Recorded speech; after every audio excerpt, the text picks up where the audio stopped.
자, 지금 문제가 벌써 한 7문제 되니까 옛날에는 이렇게 표현법만 묻는 문제도 출제가 될 수 있어요. 자, 그럼 표현법만 묻는다고 치면 1번은 뭘 얘기하는 거야? 수미상관 얘기하는 거잖아. 확인해야 되겠지. 두 번째, 시간의 경과가 있는지, 뭐 객관적인지, 뭐 대립인지, 뭐 단정인지 이제 하나씩 확인을 해보셔야죠. 자, 그래서 가와나 천년과 끝년을 대응시켰다. 자, 보면 알겠지만 향단아 보였을 거고 나도 묶인 이 가슴 오른쪽 위로 가셔도 묶인 이 가슴 보였잖아 지금. 됐니? 자, 묶인 이 가슴 보시면 향단아 그러면 수미상관 바로 정답 1번 보였을 텐데 저는 이것도 의도였다고 봐요. 왜? 그냥 1번부터 왔다 갔다 했을 때 굳이 시간을 많이 빨아먹고 싶지 않았을 것 같아 나는. 그래 수미상관을 판단할 줄 아는 애들은 바로 풀었겠죠. 됐니? 자, 두 번째는 이거야. 주제겠죠. 수미상관은 볼 필요 없이 주제야. 그러니까 얘는 두 가지로 설명을 해야 돼. 주제로 접근했다라고 설명도 되셔야 되고, 두 번째는 수미상관의 표현법도 되는데 좀 더 범용적으로 쓸 수 있는 건 주제로 푸시는 거고, 기술적으로도 주제가 좀 더 도움이 되실 거라고. 다시 한번 얘기하자면 표현법은 너무 지엽적으로 처리할 정보가 많으니까 시간적으로 기술적으로 그렇게 유리한 방법은 아니에요. 됐니? 여기까지? 자, 이제 되셨으면 이어서 왼쪽 다시 와가지고, 자, B를 보기와 같이 해석을 했어. B 여자가 A 여자한테 할 수 있는 말. 자, B 여자가 A 여자한테 할 수 있는 말. 자, 서로 가는 달같이는 나는 갈 수가 없다.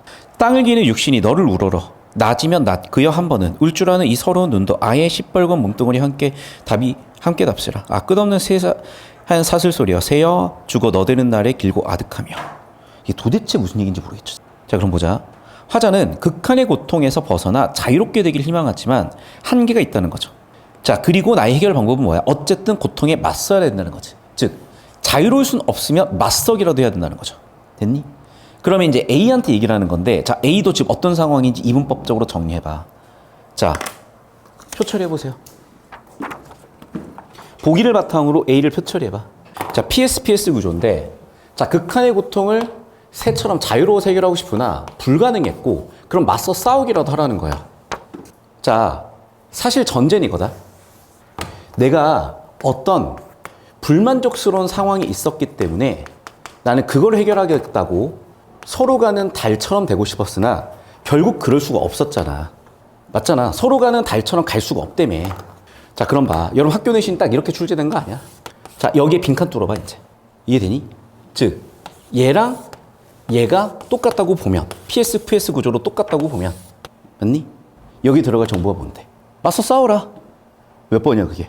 그래. 그러니까 4번이 쉽게는 보였죠. 넷 중에 하나니까. 5개 중 하나니까. 그런데 이게 서술형으로 나왔다면 여기다가 4번 내용을 쓸 수 있어야 되잖아. 그럼 뭐야? 갈 수 없어라도 맞서 싸워라. 이런 단어가 들어와 줬어야 되는 거잖아. 또는 구절을 찾았어야 했던지. 이해됐어? 그래서 다시 한번 얘기하지만 저 표로 여러분 학교의 서술형이 설계되어 있고, 그러면 우리가 평소에 연습할 때 저런 식으로 정리를 하다 보면 어떤 신용의 문제가 나오더라도 대응이 돼요. 그러니까 지금 왜 이렇게 내시는지 알겠어 나는. 학교 선생님께서는 문항을 가지고 저렇게까지 구조화는 못할 거라고 생각을 하신 거야. 학원에서. 하잖아 근데 나만 하는 거예요. 쉽지 않아 이게. 그러니까 지금 계속 여러분 학교의 내신도 발전해가는 거고, 근데 정말 고민이 많다고, 정말 좋은 시험이라고 내가 느끼는 건 뭐냐면, 그러면서도 애들의 학습적인 유의미함을 계속 가져가고 있어요. 자, 그 다음 봐라. 자, 얘들아, 가장 유사하대. 그럼 이건 이분법적으로 나눠보면 돼. 자, A부터 E까지 이분법적으로 나눌 거거든. 자, A 보자. 그넷줄은요, 내가 가는데 끝까지 도와줘 한 개야. 한 개지. 아니야? 자, 근데 봐라.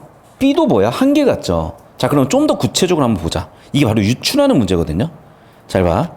자, 이 집이 나로 하여금 세상을 버리고 홀로 신선이 되어 날아가는 뜻을 지니게 하면서도 벗어나지 못하게 한다. 즉, 플러스 자유 교집합, 마이너스 자유예요. 우리 이건 뭐라고 하지? 모순 관계라고 하죠. 역설적 관계라고 하죠. 그런데 지금 성립했지. 그럼 무슨 얘기야? 가능성을 주면서도 가능성을 뺏는 거지. 이해됐어? 가능성을 주면서도 가능성을 뺏는다. 자, 그럼 생각을 해보자. 풀꽃 너미는 이 사람이 긍정하는 거야, 부정하는 거야? 그래, 부정하는 거야. 아, 난 저건 싫어. 그 다음에 산호도 없어야 돼. 산호도 싫어. 근데 내가 긍정하는 건 뭐야? 하늘이죠. 구름이죠. 그럼 정답이 없네? 아니죠. 뭐였어 그러면? 그렇지. 자, 봐라. 내가 그네를 타잖아.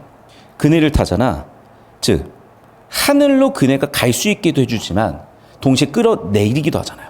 이중적이야. 하늘과 거리가 가까워지기도 하지만 멀어지기도 하는 이중성을 갖고 있는 거잖아. 그럼 여기서 유일하게 이중성을 갖고 있는 게 뭐였던 거야? 그네 A였던 거죠. 여기까지 됐니? 질문. 됐어요, 여기까지? 필기하시고. 자, 그 다음 볼게요. 자, 기역, 미음에 대한 부분인데 이것도 이제 표현법들이고 뭐 어법에 어긋난다 이런 거 뭐 얘기하는 거야? 시적 호용 얘기하는 거고. 자, 개념 한번 써봅시다. 1번. 역설법, 뭐 반어, 뭐 과장, 뭐 서리. 자, 이런 거라고도 보이기도 하는데 자, 근데 봐요. 결국 얘도 주제로 푸는 거였잖아. 왜냐면 봐봐. 자, 우리 당의 주제는요. 자부심이야 아니면 자아비판이야? 자부심이야. 자, 사람들은 웃는다는데 나는 내분이다? 얘는 결국 무슨 얘기야? 끝까지 뭐야? 내가 잘났다는데 내가 잘났다고 얘기하면 욕먹으니까 뭐라고 하는 거야? 자조가 아니라 오히려 자부심이죠. 그래서 그 맥락이 뭐야? 얘야. 자조야 만족감이야. 즉 자아비판이야 자아긍정이야. 자아긍정이죠. 그래서 정답 3번인 거야. 아시겠어요? 그럼 봐. 이것도 이분법적이죠. 자아비판이냐 아니면 자아긍정이냐. 그러면 3번 선지냐 4번 선지냐 물어봤는데 당연히 틀린 선지 3번 선지로 가셨어야지. 필기 되셨니? 자, 넘어가서 도련님이 눈물을 흘리며 훗날 기약을 당부하고 말을 채찍질하여 가는 모양은 광풍이 휘날리는 조각구름인데 이때 춘향이가 하는 수 없이 자던 침방으로 들어가서 쭉 얘기를 했어요. 1번 선지부터 볼게요. 자, 실패한 사랑을 상처를 노래한 것이다. 미천한 신분에 대한 한탄을 노래한 것이다. 미지의 세계에 대한 동경을 노래한 것이다. 자, 지금 이 꿈은 뭐예요? 나의 기대나 바람이 이루어지는 것이라고 보자. 그러면 역시 주제죠. 지금 춘향이 처지에서 바람이나 기대는 뭐야? 재회지. 그러니까 다시 한번 얘기하지만 그냥 주제 잡으면 정답 나오는 거야.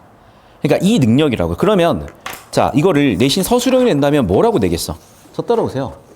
똑같아. 이렇게 주제의식 한 문장으로 써보라고 할 거라니까. 자, 그럼 주제의식을 쓰는 방법을 간단하게 공식을 정리해드리면 상황과 반응으로 보시는 거야. 자, 그럼 보세요, 여러분. 지금 주제의식 상황. 어떤 상황이 주어졌는데? 그렇죠, 가는. 지금 나의 한계 상황이요. 한계 상황에서 나는 뭐 하고 있어? 그렇게 밀어 올려주고 싶어. 자, 그래서 나는 결국 무슨 얘기야? 그렇지. 한계도 불구하고 뭐 하고 싶다? 극복 의지가 있다. 자, 두 번째 주제 볼게요. 자, 두 번째 주제는 뭔데? 자, 봐봐. 묶인 이가슴으로 끝났지. 그러니까 한계 상황에 대한 반복으로 끝난 거야. 여기까지 되셨어요? 자, 그런데 거기서 출제자는 멈추지 않고 B라는 보기 단서를 줬죠. 그럼 보기 단서를 주면 한계 반복이지만 그 얘기는 무슨 얘기야? 결국 얘도 뭐 하겠다? 맞서 보겠다는 거야. 자, 봐. 우리가 세 가지가 있어. 첫 번째는 뭐야? 그냥 수용해버려요. 두 번째는 맞서 싸워요. 세 번째는 거기서 내가 더 나아가는 거야. 이해됐니? 그러면 셋 중에 얘는 여기까지는 못하더라도 얘보다는 낫다는 인식을 갖고 있는 거지. 그래서 얘보다는 얘를 선택하자는 주제인 거잖아. 그래서 한계의 반복과 또는 한계와 맞서 싸우겠다는 의지 정도로 보기 바탕으로 해석하시면 되겠고, 마지막 세 번째 주제는 뭔데요? 그렇죠. 자연에 묻혀 사는 풍류와 안분지족에 대한 자부심이죠. 여기까지 되셨습니까? 필기 정리하십시오. 할 때 각 연을 영상으로 옮기기 위한 계획인데, 자, 이것도 내가 그래 수업 시간에 이렇게 설명을 하잖아. 상상해 보시라고.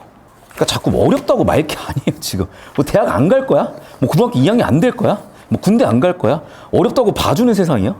진짜 뭐 중학생들이면 그런 얘기를 해도 돼. 아직도 중학생 어떻게 할 거야? 자, 봐. 새와 화자의 거리감을 표현하기에 구름, 하늘, 산이 있는 원경을 포착한다. 자, 그러면 일단 나가 원경인지 보셔야 되는데, 봐봐. 하늘이 보여도 300을 보니까 멀리 보여야 되는 것도 맞죠. 그러면 봐. 얘네는 이제 멀리 있다라는 이게 원경이 안 떠오르면 사실 피곤해지는 거죠. 근데 이거는 그러니까 일상생활에서 관찰력이죠. 2번. 화자가 암울한 처지를 강조하기에 1년에 비해서 화면을 어둡게 한다. 자, 암울하다 어둡다. 당연히 될 것 같고. 자, 세 번째. 화자가 처한 상황을 강조하기 위해서 화면을 크게 만든다. 자, 네 번째. 긍정하기 위해서 밝게 한다. 자, 다섯 번째. 자유를 향한 화자의 염원을 강조하기 위해 새와 구름의 움직임을 포착한다. 자유를 향한 염원, 움직임 포참. 오케이, 다 될 것 같아요. 자, 그러면 다시 한번 보자. 뭐가 맞지? 봤더니 정답은 왜 4번이야? 그렇지. 자신의 상황을 긍정하고 있어, 부정하고 있어? 부정하고 있죠. 결국 무슨 얘기야? 내용 일치 같았지만 결국 뭐니? 주제로 터셨을 때 이 사람은 자기 상황에 대한 부정. 하지만 뭐하고 있어? 맞서 싸우겠다는 의지죠. 긍정은 아니에요. 맞서 싸우고 있는 의지인 거지. 여기까지 되셨습니까? 질문. 자, 금세동 일대는 해남 유씨 고택에서 멀리 떨어져 산속에 있어 아무도 그 위치를 모르다가 최근 발견이 된 곳이고 뭐라 나왔는데 1번부터 볼게요. 산수가는 관념적 표현으로만 생각했는데 실제 공간일 수도 있겠대. 2번. 바위급 물가는 정원의 바위와 연못을 가리킬 수도 있겠대. 맞죠? 자, 근데 봐 얘들아. 이분법으로 나누라 그랬지. 세속이냐 탈속이냐. 자, 그리고 문장 구조 잡으라 그랬죠. 자, 그 밖에 연암은 1 보자. 그 밖에 연암은 1. 여기 나와 있죠. 자, 봐. 내가 지금 여기 뭐 하고 있어? 탈속이죠. 자, 탈속 그 남은 연암은 1이야 뭐야? 이거는 세속이죠. 세속은 부러워한다 안 한다? 세속을 부러워하지 않는다야. 됐니? 그래 탈속을 지향하고 세속을 지향한다는 이분법적인 접근을 한 거고 따라서 정답 3번 끝이죠. 세속이냐 탈속이냐 이분법적인 정보만 잡으셔도 되고 주어 목적어 서술어만 잡으셔도 보였다는 거예요. 여기까지 되셨을까? 네, 필기하시고 되셨죠 여기까지. 자 그러면 남는 건 뭐야? 정답 3번까지 마무리가 되셨으면 되겠어요. 자 그러니까 잘 봐. 저 따라오시면 지금 제가 푸는 방법이 우리가 기존에 중학교 때 해왔던 방법과 사뭇 다르다는 게 느껴지셔야 돼요. 자 무슨 얘기야? 내용일치라거나 작품 해석을 해서 작품 표현법을 잡아서 문제 푸는 게 아니에요. 작품을 처리할 수 있는 구도를 익히고 그 구조를 익힌 게 예를 들면 문장 구조일 수도 있겠고 아니면 이런 표처리일 수도 있겠죠. 이런 도구들을 써가지고 제처리를 하고 그 제처리 한 게 서술형으로 나오고 그 서술형 제처리를 다시 오지선다로 만들면 그게 바로 오지서다 문제인 거야. 그러니까 그 흐름 맥락에서 잡아야 되는데 자 지금 여러분이 뭘 한들 내용 일치를 더 잘할 수 있겠어요. 왜? 시험 범위는 미친 듯이 넓지. 이래독하기도 불가능하지. 이래독하면 뭐에 기억도 안 나는데? 그럼 결과적으로 여러분 피지컬로 뚫으라는 거지 내용일치 자 내가 외워서 뚫을 수는 없어. 그럼 피지컬로 뚫어야 되는데 내용일치로 뚫겠어요? 시간이 이렇게 부족한 시험인데 간단하다니까 이거밖에 없어. 그러면 훨씬 간단하게 보이는 흐름이 있을 거 하나 더. 이 기술적인 걸 연습한 다음에 내신 공부를 하고 외우잖아요. 그러면 여기에 쌓여가요 공부가. 그런데 이 방법을 안 배운 상태에서 내신 한 개를 해버리잖아. 그럼 아예 별도로 놀다가 고3 돼서 다 터져가지고 재수함수하고 있는 거야. 그걸 여러분 선생님들은 다 느끼셨기 때문에 1학년 1학기 첫 시험부터 다 대가리를 깨면서 야 우리는 수능으로 갈 거야. 수능 준비해. 라고 주신 거고. 자 영상 여기까지입니다.